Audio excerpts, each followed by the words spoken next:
want visually compelling shots of your life like this,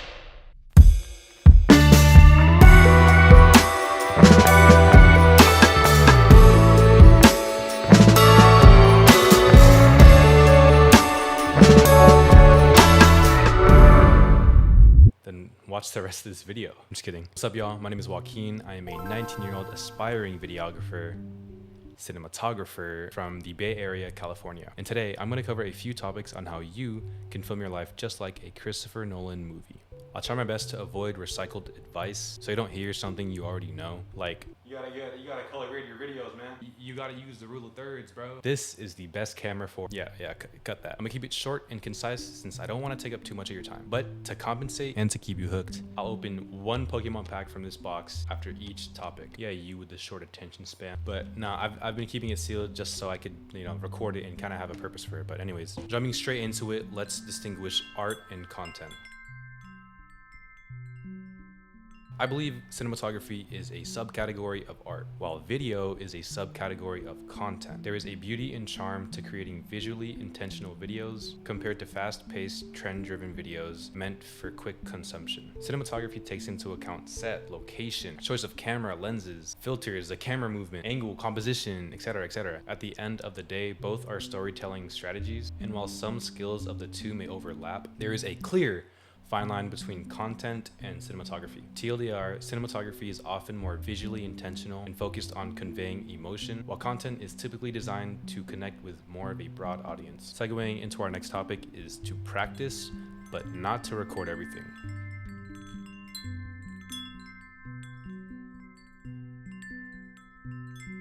But first, Pokemon opening. I'm gonna go quick on this. Here's the box, poster. Okay, Black Bolt or White Flare, which one you pick first? All right, fine, too late, Black Bolt. Wait, I actually don't know the card trick. Oh. Okay, next is practice, but do not record everything. I find beginners make this mistake a lot. If you're going for cinematography, you want to shoot with intention. You don't want to record yourself outside, getting groceries, getting random clips. This is a great place to start, but try to be more mindful with why and how you're going to tell your story. If you want a cinematic vlog, each clip has to have intention in a captivating way. This can be minimal or extravagant, depending on your creative eye, but the more practice, the better you get. It is not entirely the more reps you put in, the more you're going to get out. That motivational consistency mindset is a little bit shallow in my opinion, but whenever you're shooting, ask yourself, why am I filming this? What emotion or idea do I want to convey? And most importantly, how does this represent my life? The more you adapt and cultivate to this intentional mindset, the more your work transforms from scattered clips to a cohesive, mindful, visual narrative. Next category is gear.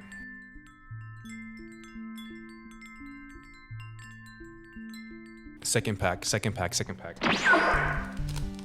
1, 2, 3. Oh my gosh, I pulled something. Wait.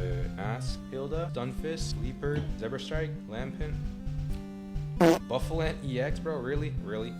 So the next segment is gear. Disclosure, this topic is a little long, so skip to this timestamp if you want to see my actual gear. From a less technical standpoint, gear is very important. You've heard people say gear doesn't matter, I could shoot anything on my iPhone. And to a certain extent, that's true, but I feel like that's highly unrealistic for the average creator and makes things more complicated. You want a camera, but the intentional aspect of cinematography requires research and knowledge to know what gear you need. For example, I want to make cinematic vlogs in 4K, but also so I can do video and photo freelancing. That's separate from cinematography. The newest iPhone has 4K settings and raw image capabilities, but it really boils down to subjectiveness and practicality. For me, the clear choice was the Sony a7 IV, offering hybrid shooting for freelancing, compactness for vlogging, and a mid-range price point for a high-end cinema camera. It's not really cinema camera, but it gets the job done. So what I'm saying is that if you can justify a certain component or a piece of gear in a plausible way, then by all means make the investment, because the right tools can elevate both your workflow and your final product drastically. On a more personal touch, this is what I shoot with and why, along with the links to purchase being in the description below. Okay, let's see here. My main camera is the Sony a7 IV for versatility, low light capabilities, dual native ISO, and high quality. For my B cam, I have the Sony ZV-E10, goated beginner camera. I shot all my old high school vlogs on this, along with it being the most budget friendly price point for the best beginner camera. Like hands down, argue with me, that's the best camera money can buy as a beginner, besides the A6400, I think. Wait, yeah, I think A6400, I don't know. ZVE10, don't miss out. I'm gonna go a little bit faster. My tripod is the Ulanzi F38. A little pricey, but so worth it for its compactness and durability. My vlogging slash handheld tripod is the PG Tech Mantis Pro 2.0 Mini. Damn. Best for traveling shots, and it's about half a pound, so literally carry anywhere you go, and it's the best for talking heads. My mic is a shotgun mic, and it's the Sony ECM-B10. Seamless connectivity since I shoot on a Sony camera, so that means no wires. Easy to use settings, and great for run and gun setups. My vlogging lens is the Sony E11mm f1.8. Best wide prime lens of all time, super wide, low aperture, and is used for all of my vlogs. I'm talking all of my vlogs. My primary lens is the Sony FE24 105mm f4 GOSS. Sony, what's up with these names, bro? Kinda low aperture, but the dual native ISO from the A7 IV makes up for it completely and gives perfect desired reach for focal length. Again, all camera gear is listed in the description. They are Amazon affiliate links, but do help me immensely as a smaller creator. This is like one of the first times I've ever done like these talking head videos. So third pack of black bolts. Here's the promo code 123, I believe. Servine, Seismatode, Usharana, Ends Plan, Fobalion, nice hollow. I think the hit rates on this is better. Clicking, wow, is that it? Hollow clicking. My next segment is the 90% sanding rule.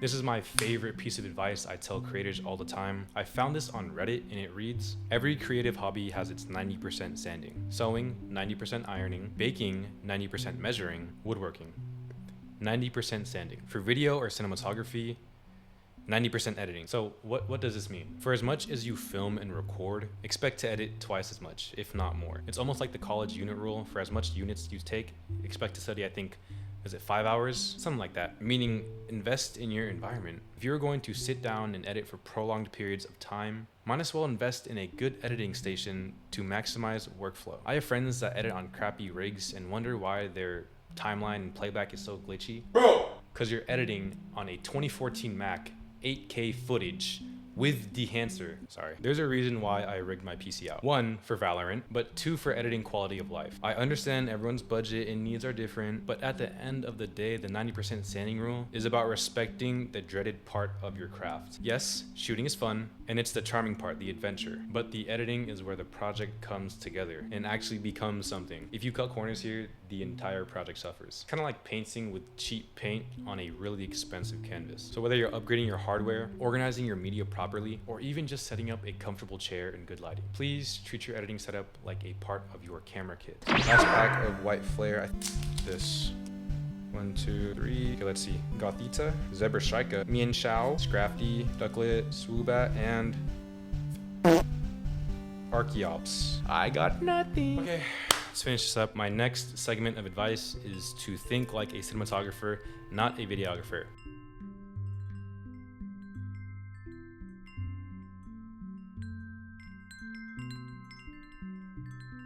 I know it's pretty obvious from the title of this video, but I just have to remind you guys and just put it out there. Movie directors most of the time go the extra mile just for their visuals to stand out. Videographers do what's expected and does what every average Facebook mom does when she's taking photos. Get together, picture. 1, 2, 3. Okay, one more. Okay, one more. 1, 2, 3. Okay, one more. 1, 2, 3. Okay, let's see. Ay! It's blurry.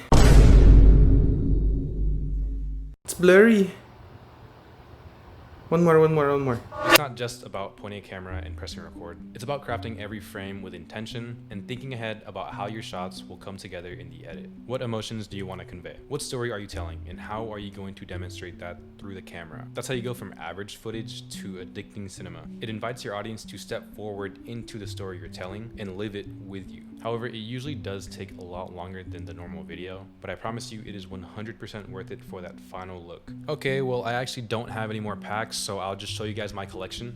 I got this big binder. It's the size of my freaking body. Look. Alright, I'm gonna just show you guys a few cards. A lot of these, I think this front page is a bunch of full arts. I got a few from Destined Rivals. I don't have the most expensive collection, but I have a lot of old cards. I had a Charizard promo full art that I trade for. I trade for like promos and I have promo full art now. And I pause if you want to see the rest of it. But one of the last topics is color grading.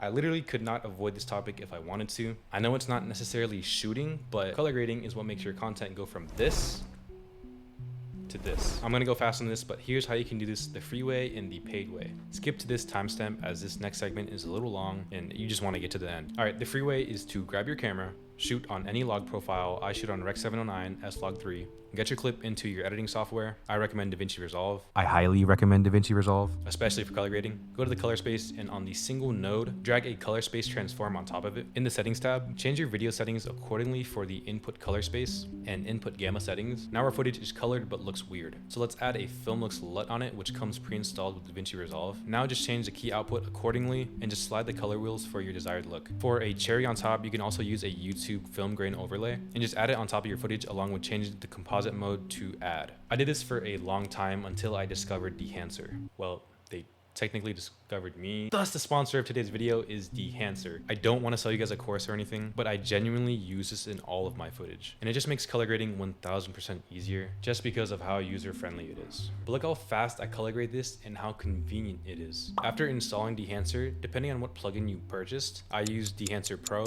In the library tab, scroll down to film emulation, drag and drop this on the singular node, then change source to choose camera, vendor Sony, camera Alpha 7 IV, format S-Log3 S-Gamma3.cine, and for film I use Kodak Vision 3 250D. Dude, these names are crazy. Now from here, I literally just do a little bit of here and a little bit of there. And then I have a fully color graded node in under 1 minute. I can even copy and paste this to each clip and adjust accordingly. I'm not going to go in depth too much, but please do not be intimidated on how complicated this looks. When it comes to the sliders, reading is key. Personally, I don't use half of these sliders. It's mainly just push/pull, contrast boost, gamma correction, color boost, black and white point, exposure, film grain, halation, bloom, film damage, and film breath. There are a lot more technicalities when it comes to Dehancer, but what I just shared is what I found the most convenient and visually appealing method when it comes to color grading. TLDR, the free method works just fine, but if you were able to pay that premium price, it is so worth it just because it saves so much time.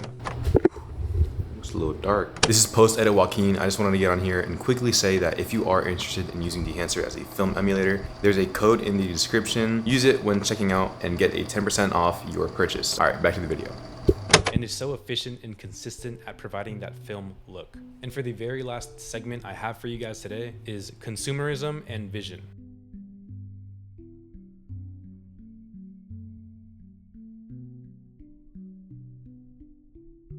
What do you want to convey? First of all, you are what you consume. If you mostly consume short form, fast-paced content, chances are you won't naturally gravitate toward creating long-form cinematic videos. There's a reason why getting off your phone is the new luxury in this era. Immersing and indulging in the culture of cinema, studying films, appreciating intentional visuals, and understanding storytelling is the best way to develop and sharpen your creative eye. You can make content or you can make cinema, but if you want to capture charm and create captivating, moving visuals for others, you have to first like your own videos. This is the rawest, most based form of authenticity. This is why we distinguish cinematography from content earlier. I used to not even watch my own videos. I posted mainly for views and engagement, but the point of cinematography is to convey emotion, tell a story, and create a lasting impact. You ever just watch a movie and be like, damn, I'm gonna watch it again. A few movies for me like that were Waves, Interstellar,